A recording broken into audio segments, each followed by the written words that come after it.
An LGBTQ student group in South Dakota received a bomb threat after hosting a family-friendly drag show on campus. The event was hosted by members of the Gender and Sexualities Alliance at South Dakota State University on November 16th. The performers took steps to ensure that the show would be kind and kid-friendly. They even bleeped out the swear words in the songs that they lip-synced along to. But of course, that didn't stop Libs of TikTok owner Cenk from posting an edited video to make it look like the student performers were dancing naked in front of children. So LGBTQ Nation's Alex Bollinger reported and spoke to some of the GSA members, one of whom said what they, meaning Cenk, did was they spliced together some content from this year with last year's drag show, which was not advertised in any way as family friendly. They tried to pass it off as being part of the same show. So a week after the video was posted by Libs of TikTok, the school said on its website that it received an email. The email said that an explosive device or devices were placed on the campus of South Dakota State University. University also said that the email threatened harm to potential survivors of the detonation. At the time of this warning, no devices have been located. The department will continue investigating the threat and pursuing all leads. So you might be thinking, Ray, how do we know that this is connected to the drag show or Libs of TikTok? It sounds like a stretch. It could just be completely coincidental. However, faculty advisors for the GSA were told by university officials that their group, remember the group that hosted the drag event, was the target for the threat.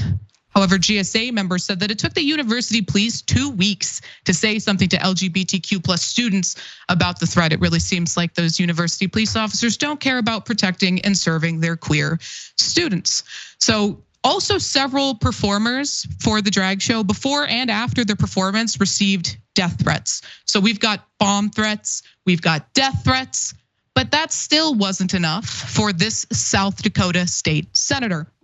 Daily Beast reported that during a December 15th meeting of the Board of Regents, South Dakota State Senator Julie Fry Mueller vowed to introduce a bill in the 2023 session cracking down on drag shows, which mirrored legislation being pushed in states like Idaho and Tennessee. And somehow, despite all of this, members of the GSA at SDSU said they felt like their drag show was successful and they're optimistic about the future of the event. So around 300 people attended their drag show, and this was the largest turnout for the drag event in the school's history. And that is commendable, but that doesn't change the fact that LGBTQ people in this country are under attack. Alex Bollinger pointed out that this isn't even the first time that the right has used this tactic, manipulating images of drag shows to make them seem inappropriate for children. Earlier this year, another right-wing blogger posted a blurred picture of a drag queen's groin to make it seem like she had exposed herself to children. Now that drag queen has actually sued that right-wing blogger, so we'll have to keep our eyes on what happens there. But we know that Libs of TikTok isn't remorseful for this because she continues every single day to post drag events for hateful bigots to target. And in the wake of the Club Q shooting, many queer people, myself included, are feeling less safe to be out and open with our sexual identities. So I don't know, Anna, how do we address this? Well, what you just said is the objective that these individuals have, people like Cenk, that's what she wants. She wants you to feel scared, intimidated. And I don't blame anyone for feeling that way, considering the bomb threats that Boston Children's Hospital has received on multiple occasions as a result of their gender-affirming gender-affirming care. They do not do gender surgeries on minors. I want to be clear about that. But she lied about that too. And she knows she lies about that. She does it intentionally. And I don't know why people have this level of hatred in their hearts. I know why politicians engage in the kind of discourse they do. They love to pander to extreme elements of their base in order to avoid having to address any of the economic issues that their own constituents are dealing with. So they govern and distract on the basis of hate. And what's really interesting about what I'm noticing in regard to the attacks toward, these drag shows, and you did a good job describing what this drag show was, right? It was family friendly. They even censored any curse words in the songs. First off, I think that we shouldn't ever underestimate how little people know about the difference between someone who is performing in drag and transgender individuals. They're intentionally conflating this, and they're intentionally making it seem as though there are predators that are preying on children. But remember, this was an invitation, and parents can decide whether they want to go or not. So do the desires of the parents matter at all? Do we not trust parents to make the right decision in raising their children? Because if I recall correctly, during the coronavirus pandemic, we had right-wing parents show up to school board meetings and demand that educators stop teaching a certain curriculum that they don't like, because they get to be the arbiters of what should and should not be taught in the classroom when they're not even experts in education. And now they want to essentially rule what the decisions other parents make. How about we allow the parents to make the right decision for their kids and stay out of it? But the politicians won't let that happen, because then they won't have anything else to distract the public with. They might have to address the fact that they're constantly aiding and abetting corporations and robbing their own constituents blind. That's what's really going on here. Yeah, and Florida did pass that Parents' Bill of Rights, but I highly doubt that the rights extend to providing affirming care and love to your queer child.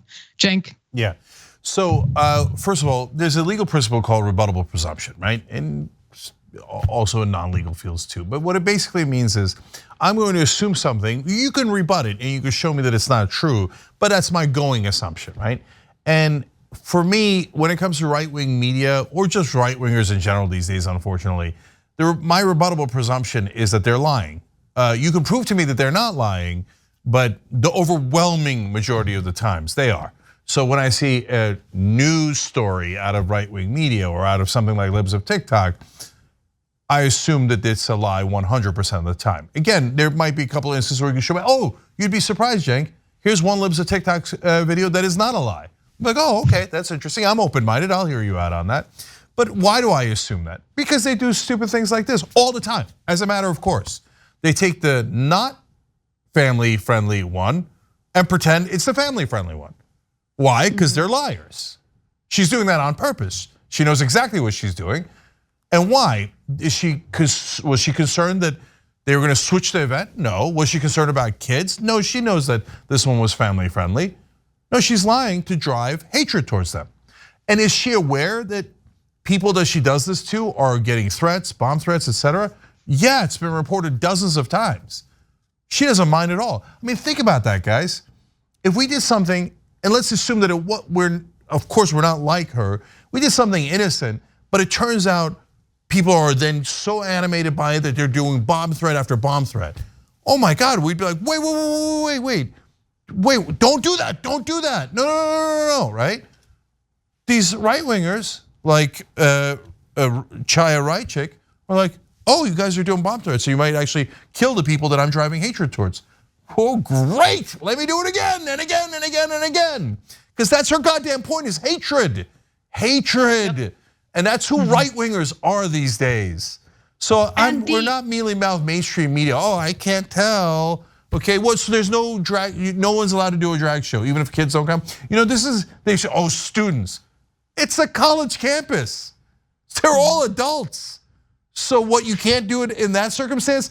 And the reality is, yes, for right-wingers, they don't want people doing drag shows. They don't want trans people to exist because they hate them. That's who these sick sons of bitches are.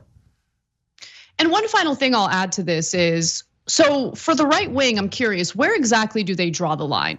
Because their talking point is that they're concerned about the children. What about the children? Okay, that's fascinating. Well, there are certain religious groups in this country, people of faith, who do not believe that if their child becomes ill, if their child is diagnosed with a serious illness, that he or she should get any treatment for it. They believe that it is in God's hands, and oftentimes, since the child is not getting the treatment that he or she needs, they die, like literal death. I don't see right-wingers freaking out about that. I think that that's certainly far more harmful to children than a family-friendly drag show. So where's the line? I'm very curious. Yeah, and I'll add one last thing. They keep implying that people that are part of the LGBTQ community are groomers and pedophiles and predators, right? There actually are databases on who pedophiles are. Do you want to know the #1 demographic? Middle-aged men. So if you actually cared about pedophiles, you wouldn't be talking about LGBTQ folks at all. You wouldn't be talking about drag shows. Do you know how many kids have been accosted at drag shows? To my knowledge, none. I've never heard of a news story. If you got one, okay, maybe share it. But I've never even heard of a single instance of it, right? Can I show you middle-aged men that were predators of kids? I can show you thousands and thousands of them. Now, we're not right-wingers, so we're not gonna do blanket statements about middle-aged men. I'm a middle-aged man, all right? But if you were actually cared, as they're pretending to, they would direct all of their hatred towards middle-aged men. That wouldn't make sense either, but that would make a hell of a lot more sense according to the demographics. But they don't do that because they don't care about the children. They're also lying about that. The point isn't protecting kids, the point is spreading hatred. I'm just gonna end with 2 words, okay? Roy Moore. If you don't know who that is, look it up. Thanks for watching The Young Turks, really appreciate it. Another way to show support is through YouTube memberships. You'll get to interact with us more. There's live chat emojis, badges. You've got emojis of me, Anna, John, JR. So those are super fun. But you also get playback of our exclusive member-only shows and specials right after they air.